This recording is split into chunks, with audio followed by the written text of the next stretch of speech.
Okay, we will go ahead and get started. Thank you for joining us. My name is Jamie Staten, and I'm the Family Engagement Specialist here at Trecca. We are recording this session for those that were not able to attend the live session. Today, we're going to be talking about social emotional learning, Compass curriculum, the SEL program that we have for students. We're going to be talking about stress management and then going over resources for families. And we do have a couple of different staff members that are going to walk us through these topics. So I will go ahead and turn it over to Mrs. Varney at this time.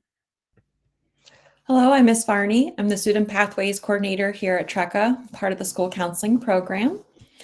So today we're going to talk about, as Ms. Staten said, social emotional learning. social emotional learning is all about helping your children develop important life skills beyond traditional academics. So it's giving them the tools to navigate the ups and downs to be successful in life. Just like we teach them math and reading, SEL focuses on teaching them how to handle their emotions, build positive relationships, and make good decisions.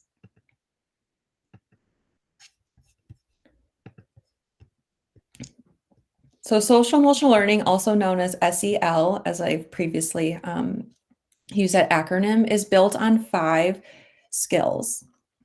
So self-awareness, self-management, social awareness, relationship building, and decision making. These all make up SEL. And these skills help our students be successful at work, school, and at home. They do not always come naturally, so it's important that we're intentional in working and helping practice these skills.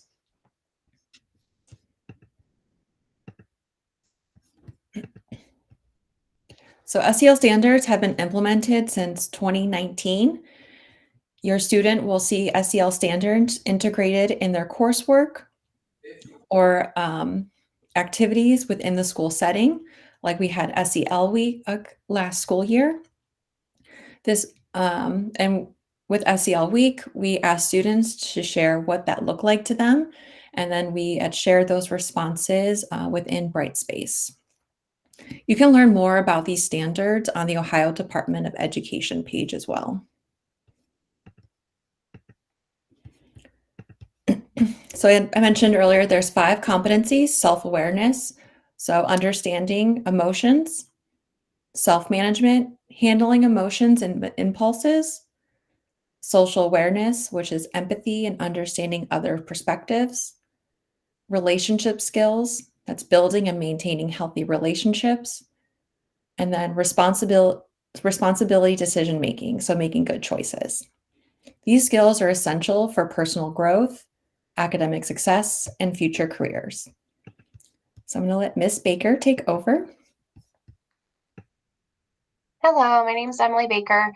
I'm the school wellness specialist here at Trecca, and I just help support our students and their just overall mental health and well-being.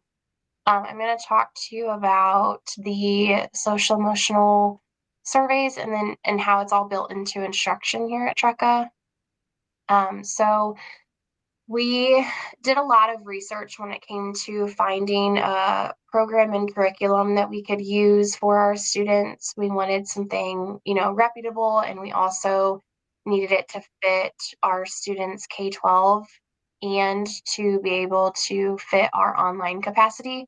We wanted to be able to gather the data and the feedback with doing it online, and so that families could help support their students at home. So we spent a lot of time researching, different screeners and tools for that. And ultimately, we ended up picking a program called Compass Curriculum. It is a K-12 curriculum that we have for students, and it is built into the students' social studies classrooms. So they have weekly lessons that they will complete, and these lessons cover, like Mrs. Varney had said, all the different competencies, all the different areas to help grow and build their skills in that area. They also have a beginning, middle, and end of year assessment that's given to them so that we can ensure that they are growing and learning new skills and being able to use that feedback to then provide different services to help meet student needs. And then all learning partners are encouraged to work with their students throughout these lessons so they can see, what the lessons look like and what kind of information that they are learning. They're encouraged to help sit with them and work through those lessons and even through the assessments so they can see the different types of questions that are being asked and different areas of growth that might be needed. And like I had said, the Compass curriculum is built into the students' social studies courses, but they can also find Compass curriculum by logging into Clever, and they use their Brightspace username and password for that. Should you guys have any questions about accessing Compass or where to find it or any issues with the lessons, you can email our social emotional learning group, which is selw@trecca.org, and we can help assist you guys. I'm going to pass it over to Ty here to talk about how you guys can support SEL at home with your students. Hi, everyone. I'm Ty Wills. I am the Social Services Coordinator here at Trecca. It's a program called SAFE, Student Assistance and Family Engagement. But we are a social service component here, and we've been around almost since the beginning of Trecca, which has been well over 20 years, believe it or not. That we've been a school. It's actually closer to 25 years.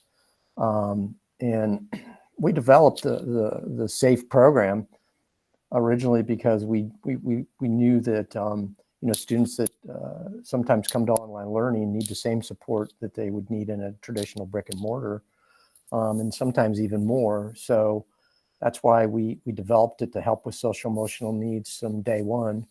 And we have a pretty extensive program. There's 17 of us in the unit now, so we help support students, at home and in the office when needed. And I'm just going to go over some strategies to help support students at home. And I know, I have two children. They're both in college right now, and I know how difficult it is, and it's getting more difficult with today's age to raise kids with all the things that are out there with technology, and everybody has pretty much phones and all the apps that are out there that kids can see. So it's a lot different than when an old person like me grew up, pre-cell phones and pre-internet and all that stuff. So there's so much that kids today are exposed to, and some of it can be fairly negative. Or can be, it is negative. If we watch the news or we listen to, politics, or we, hear about things that are going on in the world, it's a tough place at times. And so it's easy for not only us as parents, but also for our students to, struggle with social emotional issues. And so it was always, there's a lot of good strategies, and I wish I would have known, a lot of these strategies when I was raising my own kids, but I did. But, the thing is, it's like when we talk about all these strategies, we want to make sure that, we utilize them because they really are and can be helpful.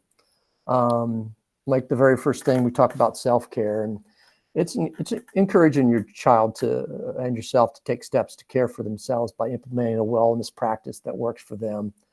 And what does that mean? If online learning is tough at times, because we're asking students to be online for over 5 hours a day, and do we expect kids to sit at the computer for 5 hours straight? No, that's a tough thing to do. I can't. I'm here in the office right now, and for me to stand here for 5 hours straight would be impossible. I take breaks. I wander around the building, and socialize, and that's important. I even go outside, even on the cold days, just to kind of get me refocused. And that's one of the things we talk about here is going for a walk, if you can, exercising, which is great. I'm a runner. I'm a cyclist. I worked a lot in very stressful jobs early in my social work career, and for me, I would work all day and I'd be pretty stressed, but I would stop on trails and run. And that was my stress relief. It really made a huge difference. When I didn't run, and for a particular reason, I didn't feel, I felt, more tense. I felt more negative, but it definitely helps relieve things by exercising if that's possible. But even things just around the house for, exercising, sit-ups, push-ups, calisthenics, there's so many things that can be implemented to help. And things like drawing, anything that kind of takes your mind away from some of the, maybe emotional issues. And drawing's one of those because, you start to draw and you kind of forget some of the things that you were thinking. And so you can, then get back into the work and be more focused. And it really helps, like it says in students' clear mindset and lets them reset from work. In school, we're dealing with stressors. So there's no doubt about it that any of those things, and there's so many other strategies that you can use to help your kids, and just, talking to them, kind of, getting them off the topic of the schoolwork, if that's what's stressing them out. And then, at that point, then when it sets back down, you set back down and do the schoolwork, a lot of that has been broken as far as the negative part of it, because students obviously get in ruts just like we do as adults. When it comes to school, and they get stuck on things. And so sometimes when you refocus later, you can figure problems out and solve them. So hone your daily routine for your student. Routines can give a sense of safety and security. The world can be an uncertain place, which I talked about earlier, but having a place where and when and how can help a lot. And I like to throw things in about myself, not in a, to brag in sort of way, because this isn't bragging, but when I was in college, I was a runner. I ran cross country and track, and there was a semester that I broke a bone in my leg, and I had to sit that semester out from running to let my leg heal. And my grades were actually worse that semester than they had been the rest of the time. And you would think, okay, well, you were off. You weren't running. You weren't going to practice in the mornings. You weren't going to practice in the evenings. But you know what really was at fault there was my routine got broken. I was used to getting up at 5 a.m. to have morning run and lifting. I was used to doing class. And then as soon as class was over, I was used to, going to practice for a couple hours. And when that routine got broken, it really, I messed around too much. I didn't have that routine that I had when I ran, and that structure. And it's the same way with our kids. It's like they do need a structure and a routine, because, a lot of times if we just decide, oh, we'll do our work now, or we'll do it later, or maybe even later and later, we keep pushing things back, which is what I did when I wasn't running. It's easy to get out of that routine. And you could see in my case, my grades really took a tumble. So it's good to have a routine for your kids every day, and was I feel like one of the most helpful things, to have that routine and a good place where they can study without a lot of distractions, for sure, and practice active listening. And that sometimes is easier said than done, because we want to listen to our kids, we want to listen to their issues, whether it's positive, negative, whatever. But it's sometimes we feel like maybe we don't listen quite enough, because there are things we can listen to that our kids are telling us that we kind of miss. So you really have to be active in listening to their fears and feelings and concerns, for sure. It's easy to when my kids were younger, they would come and and say, well, I don't feel well. And I'd say, well, you're still going to school. But I really never, that's probably not, it wasn't a good thing, because I didn't listen to some of the things that they were trying to tell me. And maybe they didn't want to go to school because there was something going on at school. I know my son got bullied, and so I sometimes, maybe didn't listen well enough, and it was a tough situation. But you definitely need to listen and listen to those concerns and feelings. And then help, name emotions. If your children are are struggling to identify their feelings, ask them to express it in a drawing, facial expression, or movement.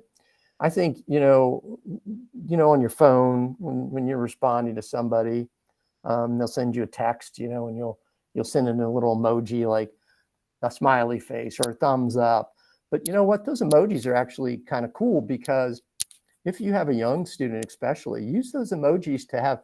There's hundreds of those little emojis of a face, like crying or not feeling well, or they're stressed, and so there's so many emojis. And if your students really, or your child's struggling to point out how they're feeling, that's a really good thing to have your phone and show them. Okay, well, which one of these do you think you are today?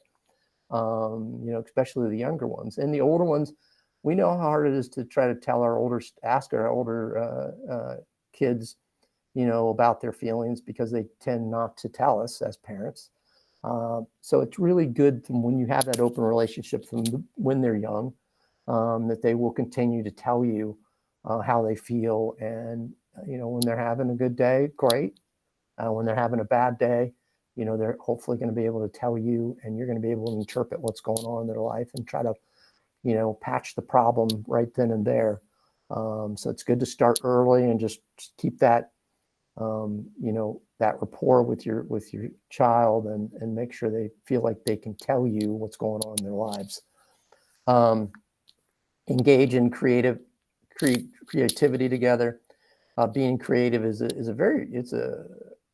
can be a vulnerable process, especially in the older students. But being able to flex your creative muscles allows you to crack open new opportunities to learn new things. Try a new recipe, an art project, or an exercise. My kids, we used to play a lot of board games. I thought board games were great, because, it was one of those things where they would talk a lot during the board game, things that they wouldn't possibly say when they were just, just sitting there eating dinner. But any of these things would work, like working on a recipe together, or an art project, or exercising, even going for a walk together, as a family, or, as, the student and you, or, whoever, a grandparent, anybody that can go on a walk. It's good to get that, that relationship when you go out and do things like exercising. So, and then celebrate. Research shows that when we stop to recognize the good things in life, no matter how small, we can develop more resistance to the negative events that are happening. So, just make sure, even if it's small, hey, this time, you got a C- last time, and you got a B- this time. That's a huge accomplishment. Make sure you recognize things like that, or, in sports, or anything that they're doing, band, or any activity they may be doing outside of the home. It's really good to really hone in on those small things and those small strides that they make, because if you don't, then it seems like a lot of times we as parents like hone in on the bad strides instead of seeing both. So make sure you talk to them about the good things in life. You talk to them about the bad things in life, the things that are going well for them. But even if it's small, you want to make sure you praise them and let them know. And then that does help you in the end when it comes to the things that you can't so much praise. And so what are we coming up on here in Ohio? We're coming up on, yes, winter. And I'm not a snow person by any means. I don't like raking leaves, which I've been doing every night. I did it as a kid growing up. I don't want to do it anymore, but I'm still doing it. So those kind of things, when you start to see the leaves fall off the trees, and we're getting ready for those winter blues in Ohio, unless you are one of those snow people that love the snow. It's a difficult time of the year, because let's face it, in Ohio, it seems like winter lasts forever. It's like 6 months of grayness. I mean, there's no grass, there's no green on the trees. I have a brother that lives in California. He likes to, send me pictures in the summer, in the winter out there. It's green and beautiful, and we have nothing on the trees and no grass, and so that's not fair. But let's just remember how tough it is on our kids sometimes, because seasonal affective disorder is a true condition that happens when we see the shorter days, when we see the darkness so early. It's like you get home from work and it's dark, or you're leaving work and it's dark. And the kids feel the same way you do. They feel like, oh my gosh, all summer I was playing at 9 o'clock at night outside, and now it's 5 o'clock and it's dark. So, I think it takes a bigger toll on kids than we think it does. But so there's things that you can do, to help with this time of the year. And that's just, being able to enjoy the sunlight when it's out. Activities are very good. Again, like I said, the exercising part is really good, and diet is really helpful too. You don't want to have a high fat diet in the winter, because it really does take its toll on you, believe it or not. And, I missed the little part about symptoms, but they're important too to watch for. It's less attentive, starting to withdraw from social settings. No, Mom, I don't want to go to the grocery with you. No, Dad, I don't want to go to, to a movie with you. No, I don't want to leave my room. Feeling more anxious, and experiencing depressed thoughts. Those are all symptoms of seasonal affective disorder. So keep an eye out for those. And again, try, I've heard of all different things that people try. They have these lights, that people here in the office have these seasonal lights where it's brighter at their desk. So things like that, if you feel like it could be helpful, just more light in the house.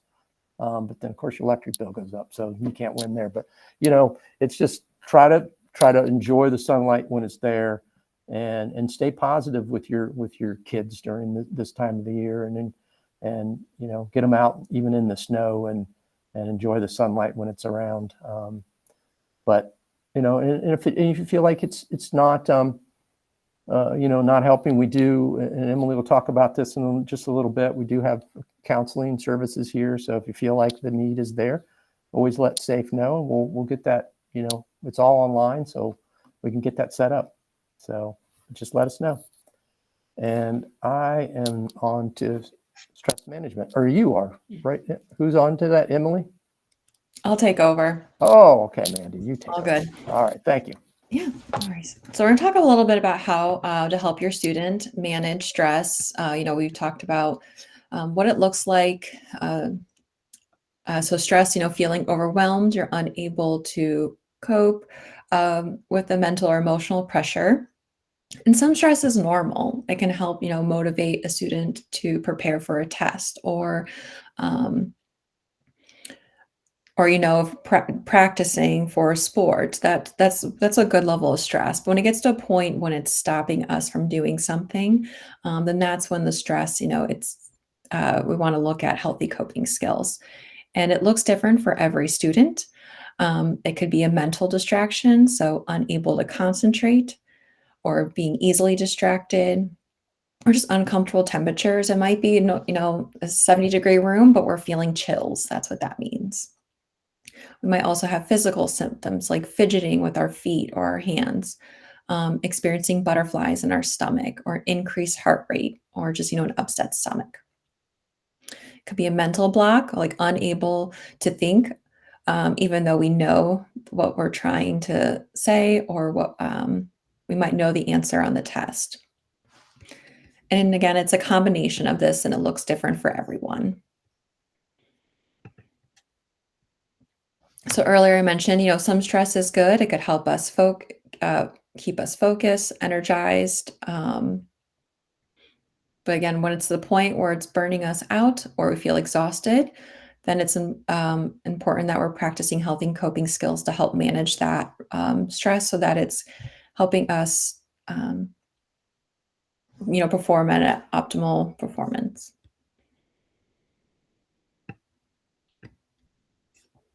So I talked about earlier some healthy coping skills, and Ty had mentioned it's crazy. Sometimes it's just simple stuff like getting 8 hours of sleep or eating a healthy meal.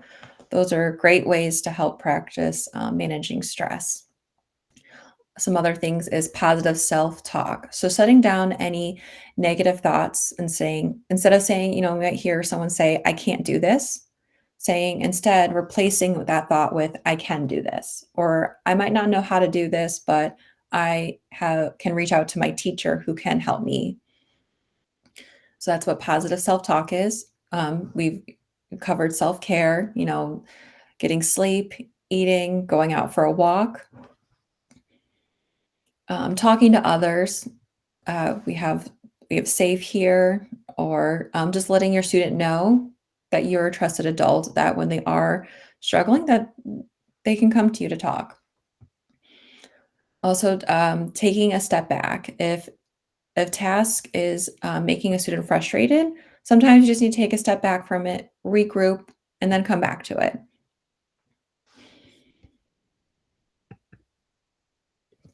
And those aren't the only healthy coping skills. It's important that a student finds what works best for them to help manage that stress level. There are some also great apps out there. For example, there's Insight Timer. There is it plays sounds or just some mindfulness apps on there. So, helping you with breathing to help manage that. If, again, we have that increased heart rate, this is a free resource. And again, just simple things like putting music on to help with stress can really go a long way. All right, I'm going to let Ms. Baker take back over. I'm just going to talk through some of the resources that we have in place for our students right now. We have a wide variety of them, so I'm just going to kind of share a little bit about each of them and kind of their intent and purpose here. So our first resource we have is Care Solace. This is a resource that helps find counseling agencies for your student. And I always say it takes away the initial digging process. Sometimes it can feel overwhelming to try to find a counseling agency in your area and make that phone call and get the first initial appointment set up. So they take care of that for families. So, you can reach out to our SAFE team and we can do the referral for you, or you guys can actually refer yourself. Or it has that search on your own option where you can just search what you're looking for and it'll give you a bunch of different resources that you can call and schedule. But they call around to different agencies and they get a first initial counseling appointment set up for your student. So they take away that barrier of the time that it takes to do that, and they can help call for you. You can find them and all of our resources in Brightspace in the TDA main office. There is a mental health and wellness section, and then under that section, there is Care Solace. So if you're looking to, research on your own or find a different list of counseling agencies in your guys' area that you live in, you can do those self-reports there, and you'll find all of that again in main office under the mental health and wellness section there. Again, Care Solace, they take all types of insurances, so that doesn't limit you with insurance or without insurance. They have sliding scale options. They can kind of help find whatever you are looking for to fit your needs there. I had mentioned in Brightspace, we also have a mental health and wellness resource class. So as you can see there, I know it's kind of small, but on the side, there's a lot of different topics over there. So anger management, coping skills, anxiety, depression, grief, relationships and boundaries. There's a plethora of information in each of these categories and topics that your student has access to. If they're looking to read a little bit more about grief, or if they're struggling, if somebody has recently passed away, or maybe they're struggling with setting boundaries with a friend, they can find some information in the resource class and read through things. There's different activities that they can try. There's just lots of different information built up in the topics there. We also have a partnership with Centero. They're a counseling agency local in the Columbus area, and they provide free resources for our families on more of a prevention level, but also an individual level as well. And again, I mentioned this is a free service for our students. All of these sessions are held online via Zoom, so you guys don't have to travel anywhere. They're typically meant to be more prevention and skill building. So like learning healthy coping skills. Maybe there's a current problem that they're currently struggling with, and they just need someone to process through it with them. Typically, like a 6 to 10 session type of support is what this is intended for. But they can work through, different goals that the student has or different barriers that they might be experiencing at this time. So the first one we have here is Centero. We also have, you maybe have seen or started getting some emails about them. We're offering different groups this year for students, and we have a workshop series. So the groups, we have a K-12 type group. It's broken out into age appropriate and grade appropriate levels. But these started back in September, and we'll have them running all the way through like April and May based on the grades there. We have anxiety or coping skill group. That was our first one. And right now we have some pro-social skills, self-compassion group that's happening right now. And then later in the year, we're going to have a, goal developing, mindfulness, impulse control, emotional regulation type group that we'll have later this year after we come back from break. So you can see those. Those will come out to your email. They're also in the Brightspace homepage with all of the news feed. There's information on those there. And then once a month for our 9th through 12th graders, we offer a workshop series. So the topics rotate every month based on, the needs that we're seeing with our students. But with upcoming testing, we just had one in November that was covering test anxiety. We'll have another one here coming up in December, also talking about test anxiety and different ways to help support your student if they are navigating that challenge. But we have topics for the rest of the school year as well that you can find there. And the next one that we have here is Hazel Health. They're like Centero, and that is a free service for students K-12, and it is also online. So it is something that you don't have to travel for if you're looking for a, one-on-one type individual support for students. And it is also meant to be a, goal oriented for the student, different areas that they're struggling in, different barriers they might have, type individual counseling type session. And again, that is all online. That is through Hazel Health. All of these resources that we have that I've listed, you can find information for in the main office under the mental health and wellness. You can also always email our safe@trecca.org email, and our team's happy to help get you guys connected to resources or talk through them with you, answer any questions you might have.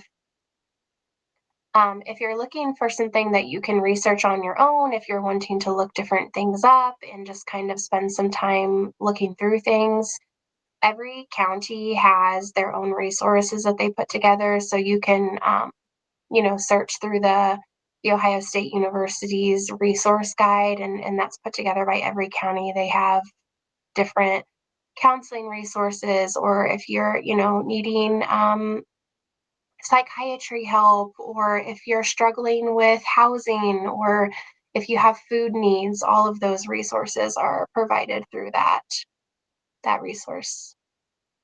And then as Ty had mentioned earlier, and I had briefly mentioned too, we have a whole team of SAFE. We just, took a screenshot there of just a couple that we have, but we have a whole team that's able to help you with any issues or barriers that you might have that's preventing you from, being able to complete daily tasks or complete your schooling, anything like that. We have a team that can help you. So you can email the safe@trecca.org email, and we are happy to help take care of and support you in whatever you might need.